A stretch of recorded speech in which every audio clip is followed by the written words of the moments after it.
This is topic C on page 156, configuring headers and footers. Although you've set up the page layout to your liking, you may still want to enhance your printed worksheets by adding supplementary information. For example, numbering each individual page can make it much easier for your readers to navigate your printed workbooks. There's also plenty of other identifying information you might want to include on all or most of your printed pages, like your company's name, the date the workbook was printed, and so on. Excel makes adding these print-only elements quick and easy through the use of headers and footers. Headers and footers are small content placeholders that display additional information or images in certain Excel views and on printed pages. Headers appear along the top of the page, where footers appear along the bottom. Headers and footers are worksheet specific, so you have to configure them for each worksheet in a workbook individually. Now there's two ways that we can edit our headers and footers. I'll show you both. First, from our last section, I'm currently in page break preview. I'm going to return to my normal view. So that's by selecting View, Workbook Views Command Group, and the Normal command. So this is our normal view, and unlike Word, you can see when I scroll up, I don't have a header area to double click in to activate, okay? Nor do I have a footer area to click in. If I wanted to edit my header and footer from this view, I can go up to my page layout tab on my ribbon, and in my page setup command group, I can select the dialog box launcher. Here we have a header and footer tab. So I can create a custom header by selecting the button. It gives me 3 placeholders. So this would be the left side of the top margin of my document, the top center, and the top right. And I can choose what text I want in each section. So maybe in the left section I wanted my name. Maybe in the center section I wanted my company name. And what about in the right section if I wanted the current date, let's say? I have all of these toolbar buttons. This first one, I can choose how I want to format the text. So if you want to change the formatting of that, you can. But look at the other one. I can insert the page number here if I wanted to. I can insert the number of pages.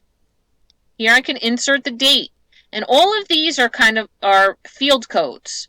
So if, let's say I entered the date here, you can see it comes up as coding. It doesn't come up as the actual date. But when I go to, view this document in print preview, or if I go to actually print it, it's going to update the date and show that to you. If I open this document, a week from now, it's going to update the date to that date that I'm accessing it. So it's always going to show the current date. All right. So I'm going to click OK to save this as my header. You can see it shows up in the preview here. Now I can go ahead and click Custom Footer. Let's say I wanted the number of pages here. Page 1 of however many I have. I can put the page number. I can hit my space bar. Hit the word of, space bar again, and then I can do however many pages are in the whole entire worksheet. Okay? Click OK from here. It shows page 1 of 1. You also have some additional options along the bottom. You can choose to have different odd and even pages by checking this off.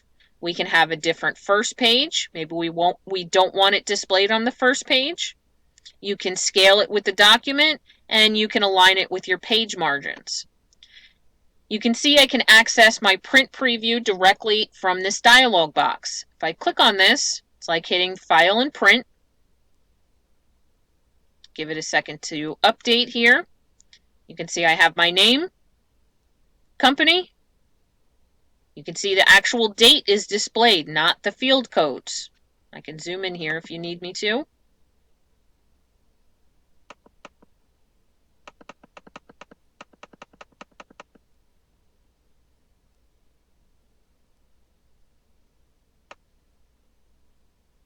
we go.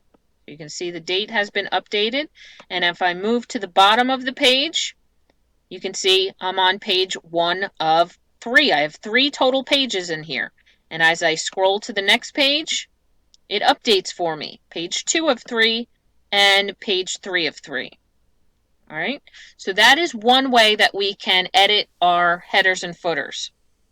I'm going to go in and delete those. I'm going to show you the second way that we can edit our headers and footer.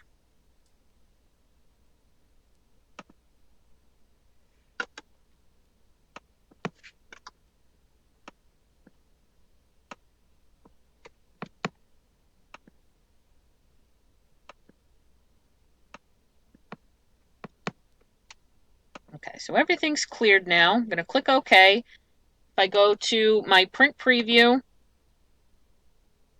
you can see none of that information is there anymore. All right, so the second way we can edit those is by first changing our workbook view.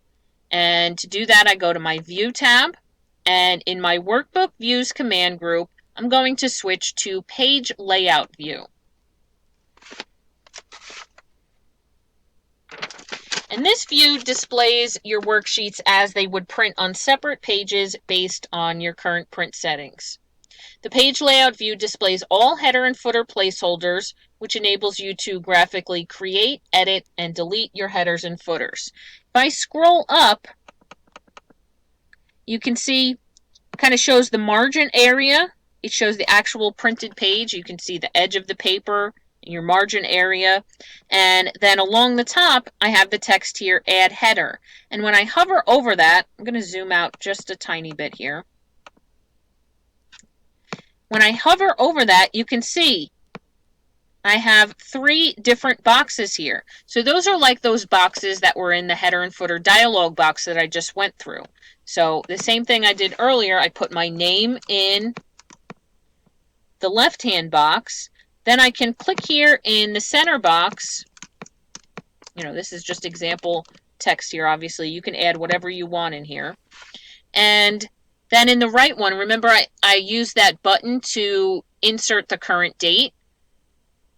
Well, I have those same buttons that are now available to me. Since I activated my header area, I get a contextual tab, Header and Footer Tools Design Contextual tab. And all of these options are available on this ribbon tab. So I have my header and footer elements, page number, number of pages, current date, time, the file path, file name, sheet name. I can insert a picture if I want to. I have those same options, a different first page, odd and even pages, scale with document, align with page margins. And from my header and footer drop down here, I also have some pre-configured setup. I can do page 1 of however many I have. I can enter the worksheet name. So I have all of these other options as well.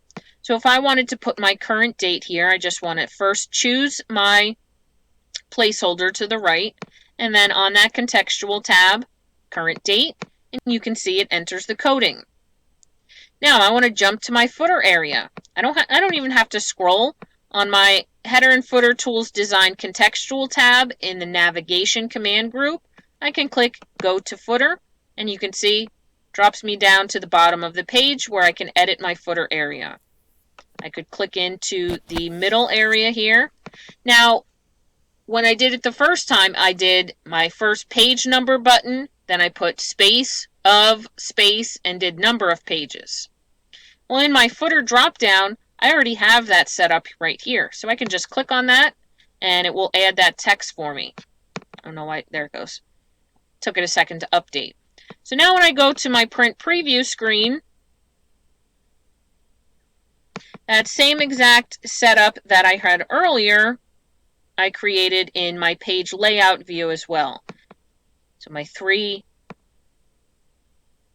header entries, and then my page 1 of 3, page 2 of 3, and so on and so forth.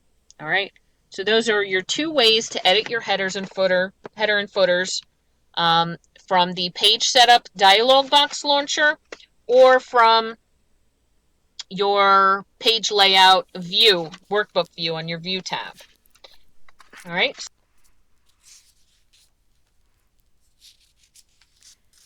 Your next video will be Activity 5.3 on page 160.